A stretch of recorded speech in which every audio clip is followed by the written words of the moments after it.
મારું ઘર બચાવવા હું 16 તારીખે અમેરિકાથી અહીં ઉતરી છે. 3 લાખ રૂપિયા મેં ખર્ચીને ટિકિટ લીધી અહીં આગળ.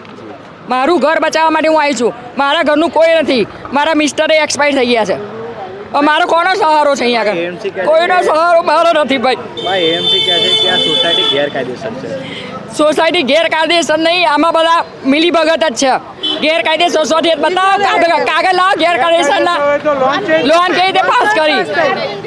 અને આ ઘરે મને મારા સગા માસીએ સકરાભાઈ પટેલ એ અપાયું હતું. પછી મેં શેર સર્ટિફિકેટ માંગ્યું તો મારે હજુ સુધી મને શેર સર્ટિફિકેટ નથી આપ્યું. અને પિયુષ પટેલ એમ કહે છે તું ઘર ખાલી કરી દેવું હતું તો મારું શેર સર્ટિફિકેટ ઘર કોણ લે? અત્યારે બધા મોસ્તી બંગલામાં રહેવા જતા રહે છે, બધા ફ્લેટોમાં બે. અમે રોડ ઉપર આવ્યા, અમને કોણ સહારો આપવાનું છે?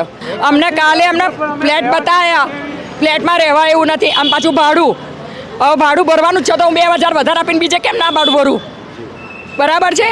અને મેં અત્યારે મારા ઘરનું સામાન ટ્રાન્સફર કરીને હું અમેરિકા ગઈ હતી. અને જ્યારે આ સોસાયટીનું થયું તો હું સવારના પરમાં 16 તારીખે હાજર થઈ છું. એ મારું ઘર બચાવવા માટે હું હાજર થયું. આજે બિલ્ડરના ઘરે આપણે દેખાવ પ્રદર્શન કરવા માટે આવ્યા છો. બિલ્ડર મળ્યા છે ખરા? બિલ્ડર મળતા નથી. બિલ્ડરને ક્યાં ગાયબ કરી? કાલા રાત્રે અમે 12 વાગે લેડીઝ એમના ઘરમાં બેઠી હતી, બિલ્ડર હતા જ નહીં. પછી એમના મમ્મીને મળ્યા તો એમના મમ્મીએ કીધું એ તો બરોડા લગ્નમાં જતા રહ્યા છે, હમણાં નથી આવવાના. આવું કહીને એમને નીચે મોકલી દીધા. શું માંગ સાથે બિલ્ડરના ઘરે આવ્યા છો તમે? અમને અમારા ઘરની સામે ન્યાય મળે એટલું જ અમારે જોઈએ છે.